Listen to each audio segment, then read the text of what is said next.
Hey everyone, and welcome to today's Explainer. I am absolutely thrilled to guide you through a topic that honestly frustrates millions of homeowners every single summer, but is actually super fascinating once you understand the hidden mechanics behind it. We're going to demystify pool chemistry today. By the end of our time together, you're going to have the exact blueprint for maintaining a safe, crystal clear pool, even in the absolute dead of summer. Okay, let's dive into this. So picture this, you're walking into an indoor pool facility, or maybe stepping out into a backyard on a blazing hot July afternoon. Immediately, your nose is hit with that overwhelming, eye-watering chemical scent. Now ask yourself, why does your pool smell so strongly of chlorine? Most people, and I mean almost everyone, takes a deep breath and thinks, that water must be incredibly clean. There's just so much chlorine in there. But actually, I'm here to completely challenge that myth. That strong chemical smell absolutely does not mean your pool is clean. In reality, it smells like that because it actually needs more chlorine. I know, that sounds completely counterintuitive, right? Like how could a pool that literally reeks of a chemical possibly need a higher dose of that exact same chemical? It's this wild paradox that drives new pool owners absolutely crazy. But to understand why this happens, we just need to take a quick look at the science of what chlorine is actually doing in your water. Okay, let's break down the acronyms that cause so much confusion. Because there isn't just one type of chlorine in your water. There are 3 states we need to track. First up is free chlorine, or FC. This is the good stuff. It's your active, available sanitizer just waiting to kill bacteria and algae. But when that free chlorine attacks sweat, sunscreen, or, urine, it binds to it and dies. That dead, inactive chemical is called combined chlorine, or CC, also known as chloramines. Chloramines are the smelly culprits here. They're what cause those burning red eyes and that classic pool smell. Finally, total chlorine, or TC, is just the sum of the two. So if your total chlorine is high, but your free chlorine is low, you've got a pool full of inactive, smelly chloramines. Section 1. Reaching breakpoint chlorination. So to reach this breakpoint and finally destroy those smelly chloramines, the secret is incredibly simple.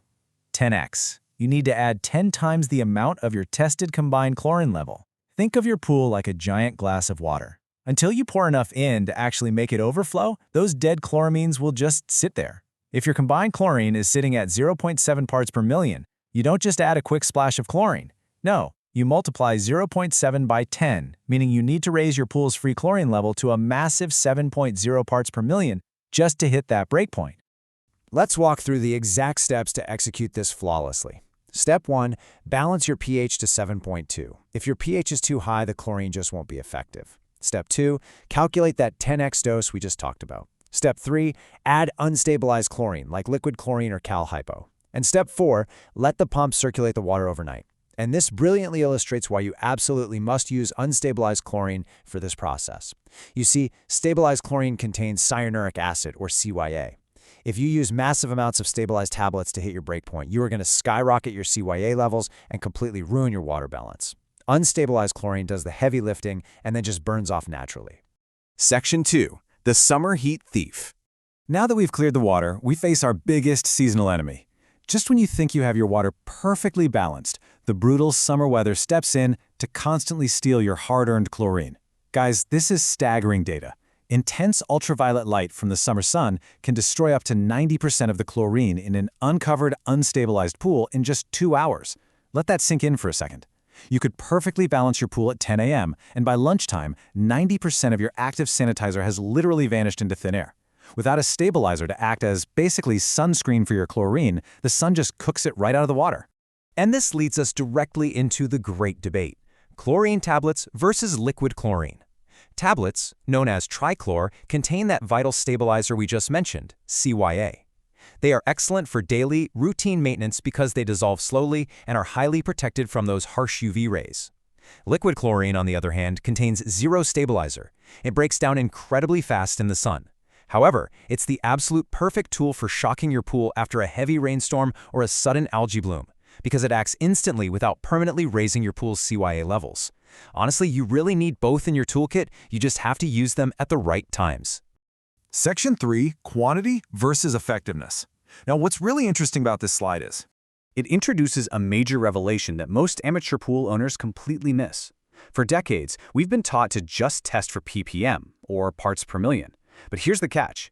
ppm only measures the quantity of chlorine present in the water. It's kind of like counting how many soldiers you have out on a battlefield. But ORP, which stands for oxidation reduction potential, measures the actual effectiveness of that chlorine to destroy pathogens.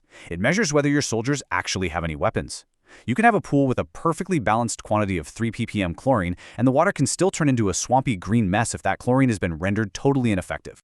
So what strips your chlorine of its power? It's these hidden chemical culprits. High pH, basically anything above 7.6, essentially puts your chlorine to sleep. It's present, sure, but totally inactive. And high CYA, anything over 75 parts per million, completely locks the active chlorine in a chemical prison. So the absolute crucial point is this. If your pool is green, but your test strip says your chlorine ppm is fine, simply dumping more chlorine into unbalanced water is a total waste of money. You have to fix the pH or drain some water to lower the CYA first. If you want to know if your pool is actually truly safe to swim in, this right here is the magic number, 650 to 750 millivolts. This is the ultimate ORP target. Commercial pools, Olympic pools, smart connected pool analyzers, they all use this exact metric. It doesn't matter if you use liquid chlorine, salt water, or tablets. If your ORP is reading in this range, you have a solid guarantee of true effective water sanitation. Section 4. Protecting with solar covers. So we know the sun steals our chlorine, and heat evaporates our water. The single most effective way to stop both is a physical barrier. But here's the thing, not all solar covers do the same job. Color actually matters immensely. Clear covers are fantastic if you want to heat your pool, because they allow maximum sunlight in, but they also transfer those UV rays right into your water, which, as we know, destroys your chlorine. Dark blue covers are the complete opposite. They are incredible at trapping heat and blocking UV rays to protect your chemicals, but they really don't let much new heat in during the day. Light blue covers? They're the Goldilocks choice, the happy medium that absorbs heat while still offering really solid UV protection for your chemistry. And when it comes to the thickness of those covers, 12 millimeters is the perfect middle ground. You'll see 8 millimeter covers out there that are just too flimsy and tear easily. And you'll see heavy-duty 16 millimeter covers that absorb incredible heat, but they're often so heavy that you will literally break your back trying to roll them up on the reel. Sticking to a 12 millimeter thickness gives you great durability without all that back-breaking weight. But please pay close attention to this expert warning. Never place your cover on the pool after shocking the pool or when the chlorine level is above 2.5 ppm. This is a critical safety and money-saving rule.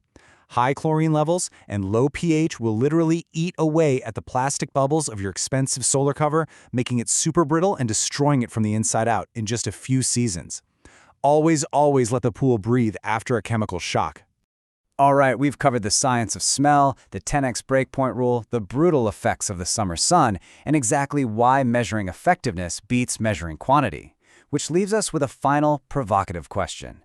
Is your pool truly sanitized? Or is it just hiding inactive, locked chlorine? I highly encourage you to go out today, check not just your chlorine levels, but your cyanuric acid and ORP levels. Take control of your water chemistry. Thank you so much for joining me for this explainer, and here's to a perfectly clear, perfectly balanced summer.